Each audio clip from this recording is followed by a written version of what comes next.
نو خبره مې دې پورې کول یو بادشاه د هغه یو وزیرو او د هغه وزیر مولیا نو خوښه نو دی وزیر به مولیانو په سیر وخت سپکې وي بادشاه ته مجبور او د وزیر نه هلکه علماو په سپکې موایا دا مونږ ته عقیده عمل اخلاق دین خو دې خلکو ښوولی دی وزیر نه سمې ده نو بادشاه ورسره یو حکمت وکړو وزیر صاحب یو چیلی ورکړه وی دا چیلی والا او دا ستا له ما تحفه درکړه خو دا ډېر ښه قیمتي ذات دی ورې د دې خدمت به ته په خپله کې ستا ښځه او بچي به یې کوي په کور کې په نوکرانو غلامانو به د دې خدمت نه کوي وزیر صاحب ډېر سور کې شو کور ته لاړ ښځې ته وایي چې ما له خو بادشاه سلامت تحفه راکړه او دا قیمتي چیلی ده د دې به ګورې بادشاه ویلي دي ښځې او لوڼو ته تاسو خدمت کوه او واقعي قیمتي نسل و زیاتېده او وزیر خو خوراک هم ښه ورکوي او د بادشاه تحفه واسې نه بادشاه لاله خرابه شي او بادشاه تپوس وکړي ښه خوراک پیم کوي نسل زیاتېږي کله کله به دې بادشاه تپوس کوو هلکه وزیر صاحب د ما تحفه څنګه شوه چیلی وی بادشاه سلامت ډېر ښه نسل دی ښه ډېر پیک دی بلا بچي راوړل ډېر زما ګورې خو صاحب زما هغه ښځه او بچي خدمت کوي تاویل دی بیا یو ځل ته بادشاه تپوس وزیر صاحب چیلی دی څنګه وی ډېر ښه زبردست نسل ډېرې زیاتې شوې بلا پیک بلا بچي راوړل خو بادشاه سلامت ورې زما ښځه او زما لوڼه خدمت کوي تاویل و چې په بل چا به خدمت نه کوي یاره بادشاه سلامت ډېر ښه شی دی چیلی خو یو عیب پکې دی صاحب دی پکې نو عیب پکې دا دی چې کله دا بچي رالوی شي دا نران نو مور او خور نه پیژني په دې خبره خو پېښ وی که چې دا نران رالوی شي نو مور او خور نه پیژني یا دویم دا چې دا خپله تقاضا پوره کوي دا نر او ښځه نو حیام پکې نشته خلکو مخکې پوره کوي انسان خو کوټې ته ننوځي ځان پسې دروازه بند دی نو دوی یو مور او خور نه پیژني او چې تقاضا پوره کوي د خلکو مخکې کوي هلته مې لوڼه خدمت کوي ښځه مې خدمت کوي لوی شرم دی د هغې مخکې د خپله تقاضا دا نران او دا ښځې پوره کوي یاره بادشاه سلامت چې په چیلو کې دا عیب ولې دی بادشاه ورته وي دا په دوی کې مولا نشته دا مولا نشته دا خو مونږ چې دا مور او خور پیژنو د چا د بجې پیژنو وایه نه عالم ده مونږ خو خدای نه دی لیدلی مونږ خو رسول الله مبارک نه دی لیدلی مونږ خو په قرآن نه پوهېږو دا مولیان هم پوهېږي د سره نکاح حلاله د سره حرامه دا دله په نکاح غشتل جیز دی دا په نکاح غشتل ناجیز دی او دا چې مونږ په کوټه کې دننه خپل تقاضا پوره کوو او حیا نه کار اخلو قسم په الله دا در مولا برکت دی دا ما ته خدای و رسول ویلی دي او د خدای و رسول په احکاماتو عالمان تاسو پوهیږئ د مارونو عالمانو ته نږدې شئ د طالبانو قدر وکړئ عزت وکړئ زمونږ د دین په دې کتابونو کې یو لوی عالم تیر شوی دی ابن جریر طبري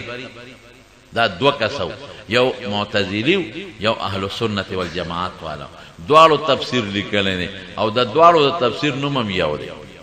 دا چې کم صحیح د اهل سنت والجماعت تیره د خبره نو دی وی په هندوستان کې یو کلی کې دیرام طالب وم هغه وخت د استاد نه مې سبق وی طالب وم وی د کال په دې منځ کې را خرچه خلاصه شوه زمونږ په دې وطن کې طالبان وظیفې راغونډوي په هندوستان کې پنجاب کې دا رواج نشته د وظیفو وی خرچه خلاصه شوه ملګرو صلاح دا وکړه چې ځو کلي ته خرچه به راوړو نو بیا به راشو دا باقي سبق به پوره کړو وی د جومات نه ووتو بسترې په اوږه کې استاد چې دم رخصت واغی وی د جومات مخې ته یو دوکاندار و ټیوان او هغه یهودي و د مونږ به سودا غشته راپاسې طالبانو څه کوئ ځئ سبق هم خلاص شو مونږ وی نه سبق نه دی خلاص خو کلي ته ځو مور او پلار به مو وینو او خرچه خلاصه د خرچه به روړو باقي سبق به پوره کړو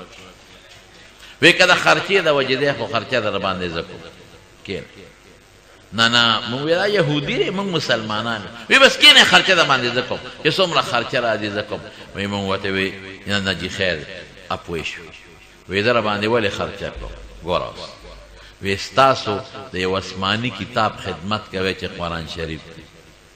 او زم د یو آسماني کتاب پیروکار یم، په هغې مې ایمان دی چې تورات دی، نو خالص د الله د رضا دپاره په تاسو خرچه کوم. زه بسترې رانه واخیستې جومات ته یوړې، وی کالم پوره که سبق هم خلاص که او دی یهودي بابا به د کور نه ډوډۍ هم راوړه ترکاریم او چې زمونږ بس سامان لګېده دکان نه به یې راکاو. چې کال خلاص شو مونږ ورغلو، باباجي هغه ډالباش دې راوباسه چې مونږ باندې څونه خرچه کړې ده چې کلي ته لاړ شو چې قرضه دله راولېږو. وی ما خو بچې نه دی لیکلي. باباجي دا خو یو کال شو ګڼ کسانو او بلا خرچه تا کړې ده. وی تاسو ته ما نه وی چې تاسو آسماني کتاب خدمت کوئ قرآن شریف دی، زمان په یو آسماني کتاب ایمان دی چې تورات دی، ما د خدای د رضا دپاره کړی دی. زه په مخامخ وی لاړ رخصت شو. د ابن جریر طبري وی ډېره زمانه تېره شوه، وی لاړم حج د بیت الله نه. وی چې طواف هم کو چې کوم دی طواف کوي ته ما طاف وی. وی دې کې چې مې وکتل هغه یهودي بابا ناست دی، خو ډېره زمانه تېره وه نو پوره پېژنګلو مو ونه کړ، شکم را چې طواف هم خلاص کې ورغلو. باباجي او تپوس ته نه کو ته د هندوستان د پلانکي کلي خو نه؟ وی چې یم.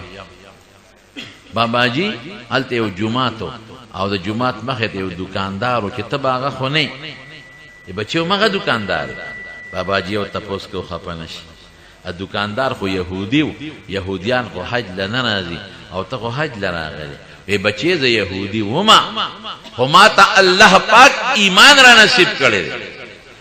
مسلمان شوی حج له راغلی. تاسو څوک یې چې دومره د نږدې نه ما پېژنئ؟ مونږ وی مونږ هغه طالبان یو چې تا په مونږ خرچه وکړه، زمونږ سبق پوره شو. وی د وجړل د خوشحالۍ نه او راپاسېد مونږ ته را ترغاړه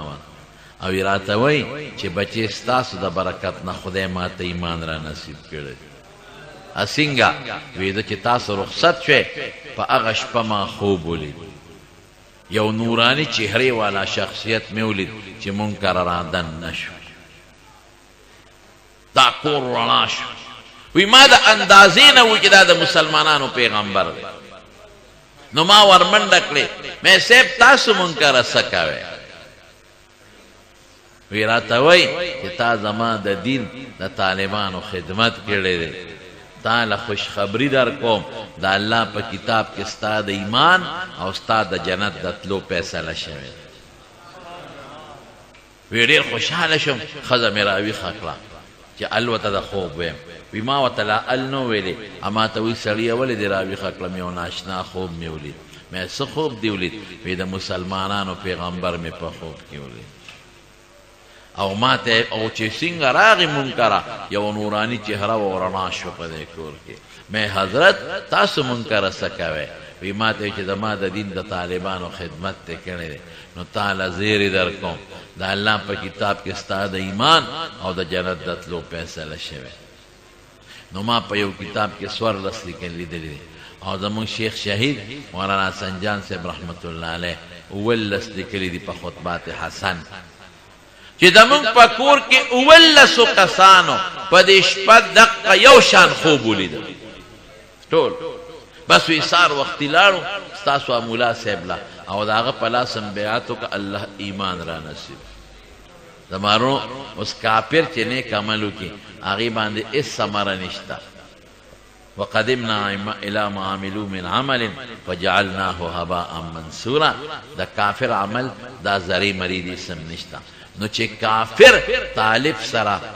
مینه کوي، په طالب خرچه کوي، الله ایمان ور نصیب کوي او جنت ور نصیب کوي. نو چې مسلمان د طالبانو خدمت وکړي نو دی له الله جنت نه ورکوي. زمارونو د دې مدرسې خدمت به کوئ که خیر انشاءالله ښه. او تاسو خو ډېر مینه ناک کې په دې باران کې په دې چقړو کې جومات ته راغلې، خو د دې قرآن د برکته راغلی، د قرآن د مخه راغلی، د طالبانو په خوشحالۍ کې راغلی. نو د زړه د اخلاص نه درته وایم او تاسو چې دې مدرسې سره به امداد کوئ، د طالبانو سره مدد کوئ، د علماو قاریانو حافظانو سره به مینه کوئ به انشاءالله کنه. دا ستاسو ما وصیت شو. الله دې دا مدرسه کامیابه کړي، الله دې ترقي ورکړي او الله دې ول ډېر زیات برکتونه ورکړي. زه ډېر ستړی یم، ما بیانونه بند کړي دي ځکه زما 2 مدرسو کې درس او مزل مې ډېر. خدا مولانا شوکت علي صاحب محترم زمونږ د مدرسې مدرس هم دی د دارالعلوم حقانیې او هلته مونږ سره ډېره مینه هم ساتي. هغه وی خامخا